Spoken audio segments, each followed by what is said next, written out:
மேரிலேண்டில் Chennai hoppers வந்திருக்கோம். இங்கே என்னென்ன ஃபுட்டு மெனு இருக்குது, எப்படி இருக்குது அப்படிங்கிறத இப்போ பார்க்கலாம்.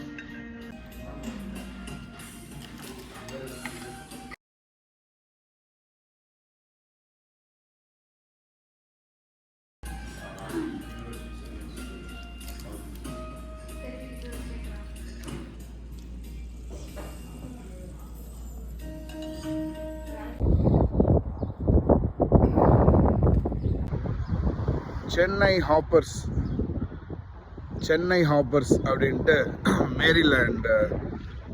மேரிலேண்டில் இருக்குது. வெர்ஜீனியாவிலேருந்து இப்போ நியூ ஜெர்சி போயிட்டுருக்கோம்.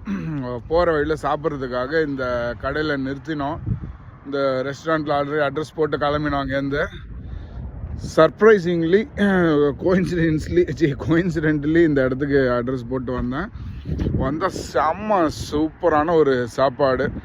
வெஜ்ஜு தாலி இருந்தது, வெஜ் பிரியாணி இருந்தது. நான் வெஜ்ஜு தாலி வாங்கினேன். நல்ல செம்ம டேஸ்ட்டு. நல்லா அந்த வாழை இலை ஷேப்பில் ஒரு காப்பர் தட்டு, டம்ளரு, ஒரு பவுல் அப்படின்னு எல்லாமே காப்பர் ரிலேட்டடாக தான் வச்சுருந்தாங்க. ஆம்பியன்ஸே செம்மையாக இருந்தது. உள்ளே நல்லா சூப்பராக மெட்ராஸோட அந்த பழைய காலத்து ஃபோட்டோஸ்லாம் போட்டு ஃப்ரேம் வச்சுருந்தாங்க.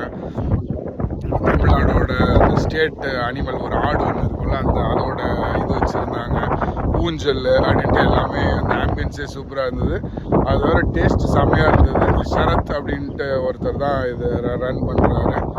ஸோ 5 வருஷமாக இருக்கான் இந்த ரெஸ்டாரண்ட்டுங்க.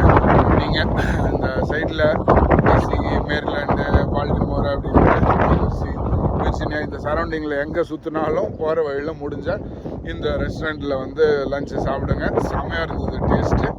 ஸோ அப்புறமா ஸ்ரீவில்லிபுத்தூர் பால்கோவா, நன்னாரி சர்பத்து, அப்புறமா இன்னும் ஒரு சில ஐட்டம்லாம் நல்லா சர்ப்ரைசிங்லி சூப்பராக இருந்தது. சேப்பங்கிழங்கு ரோஸ்ட் இப்போது கைக்கு ஸ்நாக்ஸுக்காக வாங்கியிருக்கோம். ஸோ அந்த மாதிரி மெனுவே நல்லா யூனிக்காக சூப்பராக இருக்குது. நல்ல ஃபுட்டும் டேஸ்ட்டும் சூப்பர். அங்கே உள்ளே இருந்தவங்களும் நல்லா செம்மையாக கேட்டு எல்லாம் எப்படி இருக்குன்ட்டு கேட்டு பண்ணிகிட்டு இருந்தாங்க. ஸோ இந்த ஏரியா பக்கம் இருந்தீங்கன்னா மிஸ் பண்ணாமல் இங்கே போங்க. Chennai hoppers name. ஓகே, நன்றி.